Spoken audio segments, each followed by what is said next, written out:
കൂടുതൽ വാർത്തകളും വീഡിയോകളും കാണാൻ ഈ ചാനൽ സബ്സ്ക്രൈബ് ചെയ്യുക. കൂടെ ബെൽ ബട്ടൺ അമർത്തുക. നമസ്കാരം. അനുഷ്ഠാന പങ്ക്തിയിലേക്ക് പ്രിയപ്പെട്ട എല്ലാ പ്രേക്ഷകർക്കും സ്വാഗതം. തന്ത്രശാസ്ത്രപരമായിട്ടും ആചാര അനുഷ്ഠാനങ്ങളുമായിട്ട് ബന്ധപ്പെട്ടുമൊക്കെ നിരന്തരമായി നാം പല വീഡിയോകളും ചെയ്തു വരികയാണ്. അതിനിടയിൽ ഒരു പ്രിയ സുഹൃത്ത് ഓം നമഃശിവായ മന്ത്രത്തെപ്പറ്റി ഒന്ന് വിശദീകരിക്കണം എന്നാവശ്യപ്പെടുകയുണ്ടായി. മഹാമന്ത്രങ്ങൾ എന്നറിയപ്പെടുന്നത് വളരെ ചുരുക്കമേ ഉള്ളൂ. മന്ത്രങ്ങളെപ്പറ്റി പറയുമ്പോൾ അനുഷ്ഠാന സംഹിതയിൽ പറയുന്നത് സപ്തകോടി ബൃഹത് മന്ത്ര ചിത്തവിഭ്രമകാരക എന്നാണ്. അതിൻ്റെ അർത്ഥം എന്താണ്? സപ്തകോടി ബൃഹത് മന്ത്ര എന്ന് പറഞ്ഞാൽ 7 കോടി മന്ത്രങ്ങളുണ്ടെന്നാണ്. ബൃഹത് എന്ന് പറഞ്ഞാൽ വലുത്, വിശാലമായിട്ടുള്ളതെന്നാണ്. സപ്തകോടി ബൃഹത് മന്ത്ര എന്ന് പറഞ്ഞാൽ മന്ത്രങ്ങൾ ഓരോന്നായിട്ട് എടുത്ത് പരിശോധിച്ചു പോയാൽ ഏകദേശം 7 കോടിയോളം മന്ത്രങ്ങളുണ്ട്. അതെങ്ങനെയുള്ളതാണെന്നാണ് പറയുന്നത്. ചിത്തവിഭ്രമകാരക, മനസ്സിനെ ഭ്രമിപ്പിക്കുന്നത്. നമ്മൾ ഇൻ്റർനെറ്റിൽ നോക്കുമ്പോൾ തന്നെ കാണാം എത്രയോ മന്ത്രങ്ങളെ പറ്റിയാണ് ഓരോരോ പങ്ക്തികൾ കാണപ്പെടുന്നത്.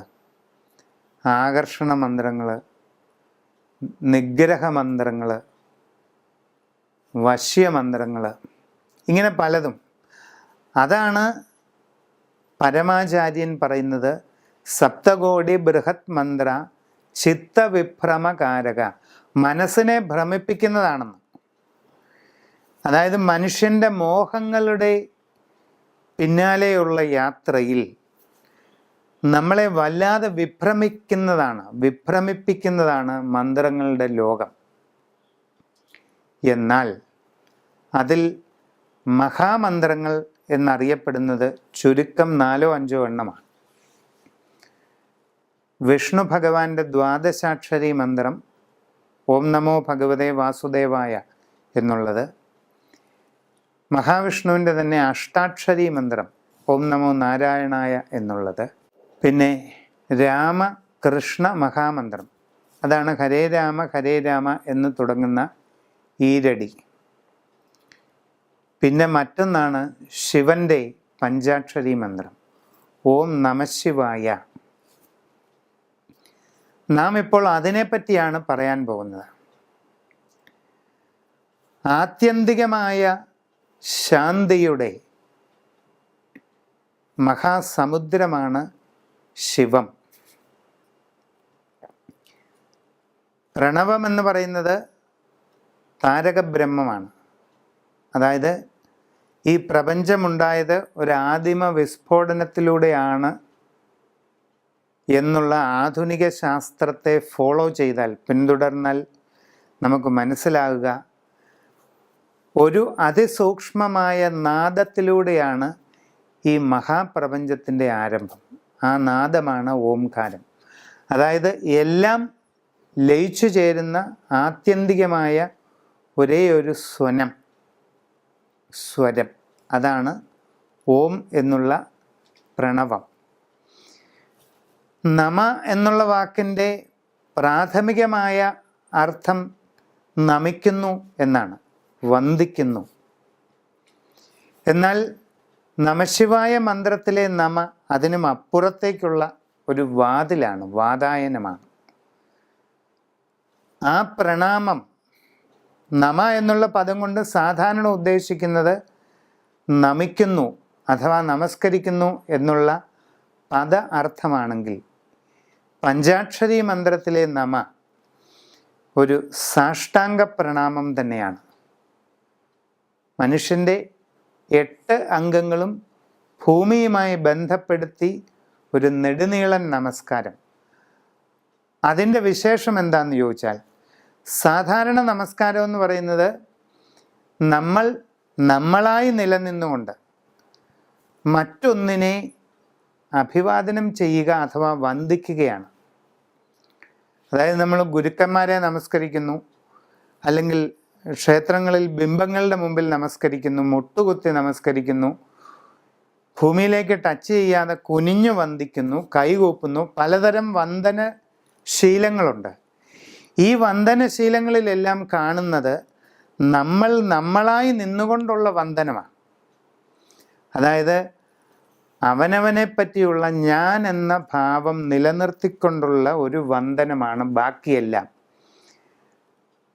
തന്മയത്വത്തോടു കൂടിയുള്ള ഒരു സാഷ്ടാംഗ പ്രണാമത്തിൽ താൻ ഭൂമിയോളം എത്തുകയും ഭൂമിയിൽ ലയിക്കുകയും ചെയ്തുകൊണ്ട് ഒരു മഹാപ്രണാമമാണ് അർപ്പിക്കുന്നത്. ആ മഹാപ്രണാമമാണ് നമഃശിവായ പദത്തിലെ നമ. ഇനി എന്താണ് അതിൻ്റെ വിശേഷം? ആ മഹാപ്രണാമത്തിലൂടെ ഈ ഞാൻ നമസ്കരിക്കാൻ പോകുന്ന ഈ ഞാൻ ശിവം എന്ന് പറയുന്ന തത്വത്തിലേക്ക് ലയിക്കുക. സാഷ്ടാംഗ പ്രണാമത്തിലൂടെ നമ്മൾ ആ ശിവത്തിലേക്ക് ലയിച്ചു ചേരുകയാണ്. ശിവം എന്ന് പറഞ്ഞാൽ മംഗളമായിട്ടുള്ളത് എന്തോ അത്. അപ്പം അതെന്തായിരിക്കും? ആദിമമായിട്ട്, അതായത് ഈ പ്രപഞ്ചം ഇതേ രീതിയിൽ സൃഷ്ടിക്കപ്പെടുന്നതിന് മുമ്പ് അതിസൂക്ഷ്മമായ ഒരു ബിന്ദുവായി നിലനിന്നിരുന്നു എങ്കിൽ ആ ബിന്ദു എല്ലാം ഉൾക്കൊള്ളുന്ന, എല്ലാം ലയിച്ചു ചേരുന്ന എല്ലാ മംഗളങ്ങളും പരിപൂർണതയിൽ എത്തുന്ന ആ ഒരു ഭാവമാണ് ശിവം. അതിലേക്കാണ് നമ്മൾ ലയിച്ചു ചേരുന്നത്. അപ്പോൾ അതൊരു ചെറിയ കാര്യമല്ല, ഒട്ടും ചെറിയ കാര്യമല്ല. മറ്റെല്ലാ മഹാമന്ത്രങ്ങളെക്കാട്ടിലും ശിവപഞ്ചാക്ഷരത്തെ വിശേഷമാക്കുന്ന ഒന്ന് ഈ തത്വമാണ്. നാം ശിവനായി തീരുന്ന ഒരു നിമിഷമാണ് പഞ്ചാക്ഷരി ജപം നമുക്ക് തരുന്നത്. മന്ത്രശാസ്ത്രത്തിൽ അതിനെപ്പറ്റി പ്രതിപാദിക്കുന്ന ഗ്രന്ഥങ്ങളിൽ കോടിത്രയ ജപാൻ മന്ത്രേ ശിവമേവ ഭവിഷ്യതി, 3 കോടി നമഃശിവായ ജപം ചെയ്യുന്ന ഒരാൾ പൂർണ്ണമായും ശിവനായി തീരുമെന്നുണ്ട്. എന്ന് പറഞ്ഞാൽ ഒരാൾ വീട്ടിൽ കസേരയിലിരുന്നു കൊണ്ട് 3 കോടി മന്ത്രം അങ്ങോട്ട് ജപിക്കാൻ തുടങ്ങി, കുറച്ച് നാൾ കൊണ്ട് അത് ജപിച്ചു തീർന്നാൽ ഉടനെ ശിവൻ്റെ രൂപം ഭവിച്ച് അവിടുന്ന് എഴുന്നേറ്റ് പോകുമെന്നോ അങ്ങനെയൊന്നുമല്ല. 3 കോടി സംഖ്യ മന്ത്രം മനസ്സിൽ അനുസന്ധാനം ചെയ്യപ്പെടുകയാണ്. ആദ്യമേ ഉള്ളൂ വൈഖരി ജപം, ഉറച്ചുള്ള ജപം ആദ്യമേ ഉള്ളൂ. പിന്നീട് നമ്മൾ ജപത്തിൻ്റെ ഓരോ നിമിഷത്തിലും ഓരോ ശ്വാസനിശ്വാസത്തിലും ആ നമഃശിവായ ശബ്ദം പതുക്കെ അലയൊലി കൊള്ളാൻ തുടങ്ങും. അതായത് നമ്മളുടെ ബോധമണ്ഡലത്തിൻ്റെ ഉള്ളിൽ ശിവമാകുന്ന മംഗളനാദം പതുക്കെ സ്വയമേവ പ്രകമ്പനം കൊള്ളാൻ തുടങ്ങും.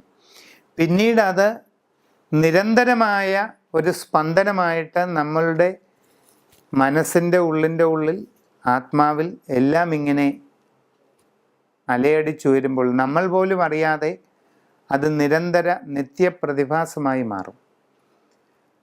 ആ നിലയിൽ മുമ്പോട്ട് പോയാൽ കുറച്ച് കാലം കൊണ്ട് ഈ ജപം ചെയ്യുന്ന വ്യക്തി ശിവതുല്യമായ ഒരു മംഗളഭാവമായിട്ട് മാറുമെന്നാണ്.